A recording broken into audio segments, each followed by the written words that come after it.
July 6, July 12 అంటే చంద్రబాబు నాయుడు గారు సాక్షాత్తు ముఖ్యమంత్రి అయి ఉండగా వచ్చిన కంటైనర్లు ఇవి. ఆయన ముఖ్యమంత్రిగా అయి ఉండగా, ఆయన వేసిన ఈఓ అధికారిగా ఉండగా ఎంత గొప్పగా తిరుపతిలో వ్యవస్థ ఉంది అని నడిపేదానికోసం ఇంతకుముందు మా హయాంలో 18 సార్లు ఇదే మాదిరిగానే క్వాలిటీ లేకుండా వస్తే రిజెక్ట్ చేసి పంపించాం. 2014 నుంచి 19 మధ్యలో చంద్రబాబు నాయుడు గారి హయాంలో ఆయన ముఖ్యమంత్రిగా ఉన్నప్పుడు ఇదే మాదిరిగా క్వాలిటీ లేకుండా మెటీరియల్ వచ్చినప్పుడు, క్వాలిటీ లేకుండా ట్యాంకర్లు వచ్చినప్పుడు ఆయన హయాంలో 14 సార్లు తిరిగి వెనక్కి పంపించారు. తిరుపతిలో ఒక గొప్ప వ్యవస్థ ఉంది, ఒక రోబస్ట్ ప్రక్రియ ఉంది. ఎవరైనా కూడా మెటీరియల్ తీసుకొచ్చేటప్పుడు టెండర్లలో ఎవరైతే ఈ టెండరింగ్ ప్రొసీజర్ ప్రకారం ఈ టెండర్లలో పార్టిసిపేట్ చేస్తారు, ఆ ప్రీ క్వాలిఫికేషన్ క్రైటీరియా కూడా కొత్తగా వచ్చినట్టుగా కాదు, ఎప్పటి నుంచో ఉండేటివి, పాతవే. ఆ ప్రకారం ఎవరైనా ఈ టెండర్లలో పార్టిసిపేట్ చేస్తారు. ఈ టెండర్లలో ఎవరికైతే L1 వస్తుందో వాళ్ళకు ఆ కాంట్రాక్ట్ అనేది ఇస్తారు. 65% వాళ్ళకి ఇస్తారు, మిగతా వాళ్ళకు మిగతా 35% పంచుతారు అదే రేటుకి. ఇది ఎప్పటి నుంచో ఉన్న ప్రక్రియ.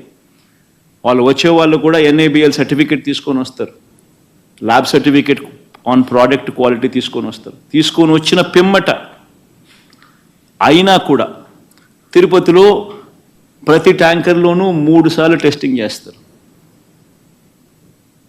ఆ టెస్ట్ శాంపుల్స్ పాస్ అవుతేనే వెహికల్ ముందుకు పోతుందా, ఇది ప్రొసీజర్. ఇప్పటికి ఎన్నోసార్లు ఈ ప్రొసీజర్ గురించి కూడా చెప్పడం జరిగింది, మళ్ళీ గుర్తు చేస్తా ఉన్నా. ఆ ప్రొసీజర్ల నేపథ్యంలో జూలై 6, 12 వచ్చిన మెటీరియల్ తిరుపతిలో వీళ్ళు 3 సార్లు టెస్ట్ చేసి ఆ ట్యాంకర్లను ఏదైతే 3 సార్లు టెస్ట్ చేసిన ప్రక్రియ ఏదైతే చేశారో ఆ ప్రక్రియలో ఈ టెస్ట్లలో అది ఫెయిల్ అయిన పిమ్మట ఆ కంటైనర్లో ఆ ట్యాంకర్ ఫెయిల్ అయితే ఆ ట్యాంకర్లను పక్కన పెట్టి ఆ ట్యాంకర్ ఫెయిల్ అయినటివి లోపలికి పంపించకుండా ఆ ట్యాంకర్లను పక్కకు పెట్టేసేసి ఆ ట్యాంకర్లు అసలు వాడుకలోనే తీసుకుని రాలేదు, వెనక్కి పంపించేశారు ఆ ట్యాంకర్లను. ఒకసారి ఆ 3 టెస్టులు ఫెయిల్ అయిన ఆ ట్యాంకర్లను మరొకసారి రీకన్ఫర్మేషన్ కోసం, రీటెస్టింగ్ కోసం మళ్ళీ NDDBకి కూడా పంపించడం జరిగింది ఆ శాంపుల్. ఆ శాంపుల్ మళ్ళీ జూలై 23 రిపోర్ట్ వచ్చింది.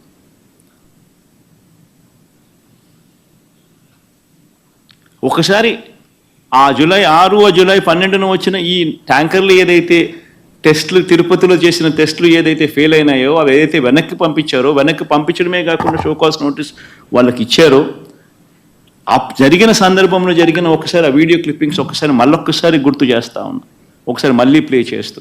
ఇది జూలై 23 సాక్షాత్ ఈఓ మాట్లాడిన మాటలు. జూలై 23 పే చేయండి అమ్మా. ఒక ఇంపార్టెంట్ ఆస్పెక్ట్ ఏంటంటే టేస్ట్ అనేది మనకు తెలిసిందే, కానీ ఎరోమా అనేది మనకి కరెక్ట్ గా ఉందా లేదా, క్వాలిటీ లేకపోతే మేము మీద చర్యలు తీసుకుంటామని అందరి మేనేజ్మెంట్ వాళ్ళు వచ్చారు, ఒక్కొక్కరు మాట్లాడి చెప్పిన తర్వాత కొంతమంది ఇంప్రూవ్ చేశారు. ఆ శాంపుల్లో అడల్టరేషన్ ఉందని తెలియదు. ఏం అడల్టరేషన్ ఉందంటే వెజిటబుల్ ఫ్యాట్స్ అంటే మనకి వనస్పతి అంటాం కదా, vegetable ghee or vanaspati or whatever, అది కలిసిందని తెలిసింది. ఆ సప్లయర్ కి బ్లాక్ లిస్ట్ చేయడానికి షోకాజ్ నోటీస్ ఇవ్వడం జరిగింది. ఈ టెండర్ ట్యాంకర్స్ కూడా 2 ట్యాంకర్స్ ఉన్నాయి, ఆ 2 ట్యాంకర్స్ కూడా రిజెక్ట్ చేయడం జరిగింది. టెస్ట్ చేసినాము, రిజెక్ట్ చేయడం జరిగింది అని చెప్పి జూలై 23 అంటే NDDB శాంపుల్స్ వచ్చిన తర్వాత కూడా ఈఓ గారు స్వయంగా చెప్పిన మాటలు అంటే క్లియర్ కట్గా అర్థమవుతోంది. అసలు ఆ ట్యాంకర్లు వాడకంలోకి రాలేదు, అవి రిజెక్ట్ చేశారు, వెనక్కి పంపించేశారు అని చెప్పి క్లియర్ కట్గా చెప్తా ఉన్నారు. అయినా కూడా సెప్టెంబర్ 18 అంటే 2 నెలల తర్వాత చంద్రబాబు నాయుడు గారు 100 రోజుల తన పాలన సభలో 2 రోజుల తన పాలన సభలో తన పాలన అన్ని విధాల ఫెయిల్ అయిపోయి ఉన్న పరిస్థితుల నేపథ్యంలో ప్రజలు సూపర్ 6, సూపర్ 7 పరిస్థితి ఏమిటి, ఎన్నికలప్పుడు ఇచ్చిన హామీల గురించి ఏమయ్యాయి మా హామీలు అని చెప్పి ప్రజలు చంద్రబాబు నాయుడు గారిని 100 రోజుల తన పాలన మీద నిలదీస్తా ఉన్న నేపథ్యంలో, అన్ని రకాలుగా ఫెయిల్ అయిన నేపథ్యంలో చంద్రబాబు నాయుడు గారు టాపిక్ డైవర్ట్ చేసేందుకు జూలై 23వ తారీఖున ఈ రిపోర్ట్ వస్తే, అది కాన్ఫిడెన్షియల్ రిపోర్ట్ అని చెప్పి వాళ్ళు చెప్పి మరీ రిపోర్ట్ ఇస్తే, ఆ రిపోర్టును చంద్రబాబు నాయుడు గారు సెప్టెంబర్ 18వ తారీఖున తాను 100 రోజుల తన పాలన మీద తాను మాట్లాడుతూ, ఆ 100 రోజుల పాలన మీద తాను జరిపిన ఆ సభలో తాను మాట్లాడిన మాటలు ఒకసారి వినండి. దేవుని దగ్గర పెట్టే ప్రసాదం అపవిత్రం చేసే విధంగా ఓసారి బాధేస్తుంది. నాసి రకమైన ఇంగ్రీడియంట్సే కాకుండా ఎనిమల్ ఫ్యాట్ కూడా వాడారని, ఏది గీకు బదులు. అంటే ఒకవైపునేమో జూలై 23వ తారీఖునే ఈవో అసలు యానిమల్ ఫ్యాట్ కాదు, అది వెజిటబుల్ ఫ్యాటు అంటే ఎన్డీడీబీ రిపోర్ట్ వచ్చినాక కూడా, అంటే ఎందుకంటే ఆయన జ్ఞానం ఉంది కాబట్టి, ఆయనకు తెలుసు కాబట్టి రిజెక్ట్ చేసేసినాము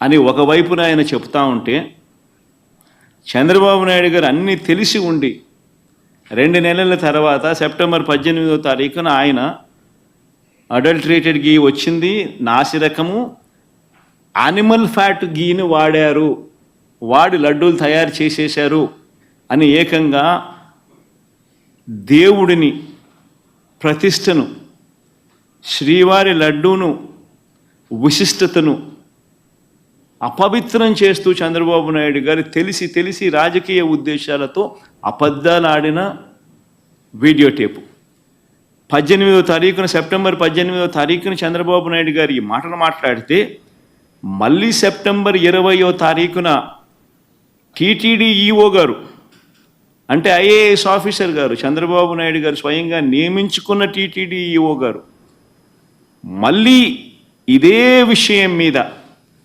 మళ్ళీ చంద్రబాబు నాయుడు గారిని కరెక్ట్ చేస్తూ మళ్ళీ టీటీడీ ఈఓ గారు మళ్ళీ అన్న మాటలు ఒకసారి ప్లే చేస్తాం, ఒకసారి చూడండి ఒకసారి. No.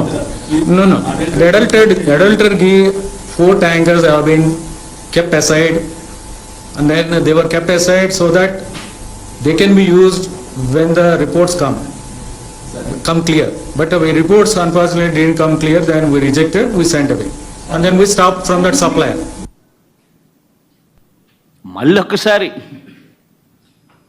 మరొక్కసారి ఇంగ్లీష్లో కూడా చెప్పాడు, నేషనల్ మీడియాకు కూడా చెప్పాడు. చంద్రబాబు నాయుడు గారు చెప్తా ఉన్న మాటలు అబద్ధము అని చెప్పి మరొక్కసారి రుజువు అయ్యేట్టుగా ఏకంగా టీటీడీ ఈవో మరొక్కసారి మళ్ళీ చెప్పాడు. అసలు ఆ గీ వాడనే లేదు, ఆ ట్యాంకర్లు వాడనే లేదు, ఆ ట్యాంకర్లను వెనక్కి పంపించాం, టెస్ట్లలో ఫెయిల్ అయిపోయింది కాబట్టి అసలు లోపలికే పంపించలేదు, వెనక్కి పంపించేసాము, అసలు వాడకంలోకే తీసుకుని రాలేదు అని చెప్పి తాను మరొక్కసారి రీఇటరేట్ చేస్తూ తాను చెప్పాడు. చెప్పినా కూడా మళ్ళీ సెప్టెంబర్ 22వ తారీఖున చంద్రబాబు నాయుడు, నేను అబద్ధాలే చెబుతా, రాజకీయ ఉద్దేశాలే నాకు ముఖ్యం, నేను స్వామివారినైనా తిరుపతి అయినా నాకు భయము లేదు, భక్తి లేదు అని చెప్పి నిరూపించుకుంటూ మళ్ళీ 22వ తారీఖున, సెప్టెంబర్ 22వ తారీఖున ఇదే పెద్ద మనిషి చంద్రబాబు నాయుడు గారు తాను చెప్తా ఉన్న అబద్ధాన్ని మళ్ళీ వక్కారించి మళ్ళీ ఆయన అన్న మాటలు ఒకసారి వినండి. ఇక్కడికి వచ్చినప్పుడు 4 ట్యాంకర్స్, అప్పటికే 4 ట్యాంకర్స్ వచ్చేసాయి, దాన్ని వాడారు అని వాడాం. అంటే ఒక అబద్ధానికి నిజంగా రెక్కలు కట్టి గోబల్స్ ప్రచారంలో భాగంగా రాజకీయ దురుద్దేశంతో మన గుడిని మనమే తగ్గించుకుంటూ, మన లడ్డూ ప్రసాదాన్ని విశిష్టతను మనమే తగ్గించుకుంటూ, మనమే అపవిత్రత అని తెలిసి కూడా అపవిత్రం చేస్తూ కోట్ల మంది భక్తుల మనోభావాలతో ఆడుకుంటూ ఈ పెద్ద మనిషి గోబల్స్ ప్రచారంలో భాగంగా వెనక్కి తగ్గకుండా, దేవుడంటే భయము లేకుండా, దేవుడంటే భక్తి లేకుండా ఏ రకంగా తన అడుగులు ముందుకు వేశాడు అన్నదానికి మరో నిదర్శనం ఇది.